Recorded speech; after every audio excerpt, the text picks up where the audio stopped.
what should risk management start with? Start with something small. Credit risk is one example. Insurance is another example. Result almost immediately in very significant cost savings.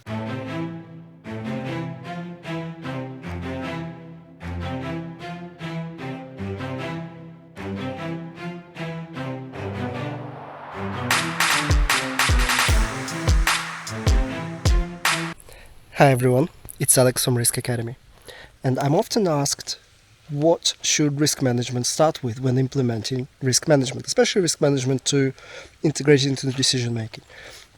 And I think my answer to this is twofold.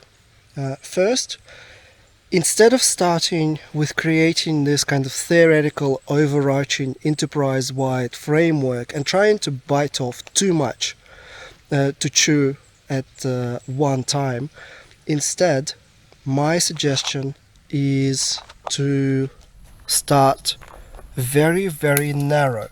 Start with something small, which kind of obvious and makes sense, but I mean something different by it. I mean start with something narrow and small in the process or in the decision where there is a very real and immediate potential for risk management, for better risk management to save money. For example, think of risks that could significantly cost to the company. And if managed well, therefore the savings are obvious, and they're obvious to everyone. So credit risk is one example. And your commercial team and your treasury are probably already doing that. They're probably insuring some of the credit risk. They're probably quantifying, they're probably measuring bad debts, overdues, and so on. So that could be an area where you could look into, and maybe there's an improvement. For example, last time we did that, we implemented credit VAR, a metric which allow to better monitor and therefore mitigate and reduce credit risk. So that was one example. Insurance is another example. Insurance is a form of risk transfer. Finance or treasury department, or maybe a dedicated insurance team, are usually taking care of that.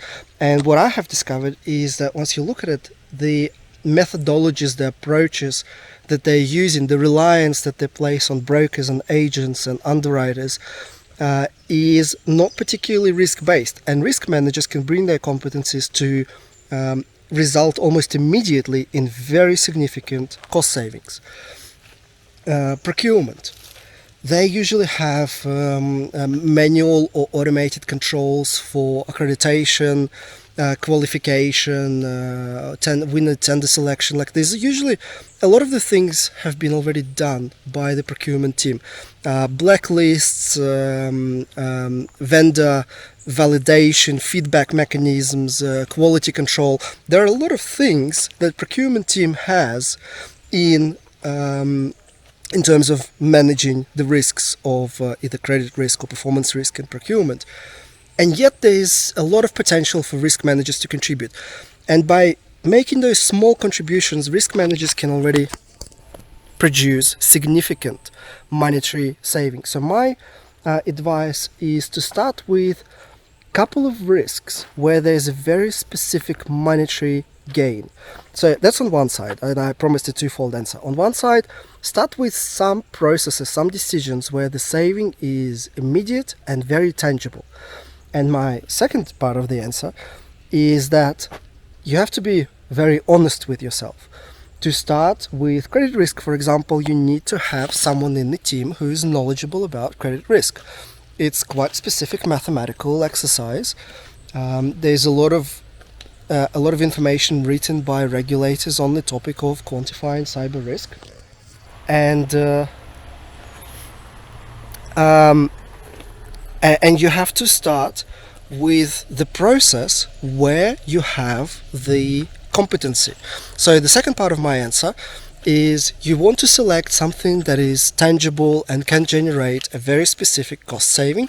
But the second part is you have to be mindful of, well, you better start with something where you actually have knowledge and competency, or where you can find competency, or where you at least have a decent relationship with the business process owner or a decision owner, so you can kind of work it out together, and you can maybe outsource some of the more technical competencies, and you can split the budget, for example. You want somebody who is excited about risk management as you are, and you get them excited by showing that there is actually, at the end of the risk implementation, there's a very tangible, very specific cost saving involved. So let me know what you think in the comments. Thank you. Don't forget to subscribe, like this video, share, and I'll see you in the next video. Bye.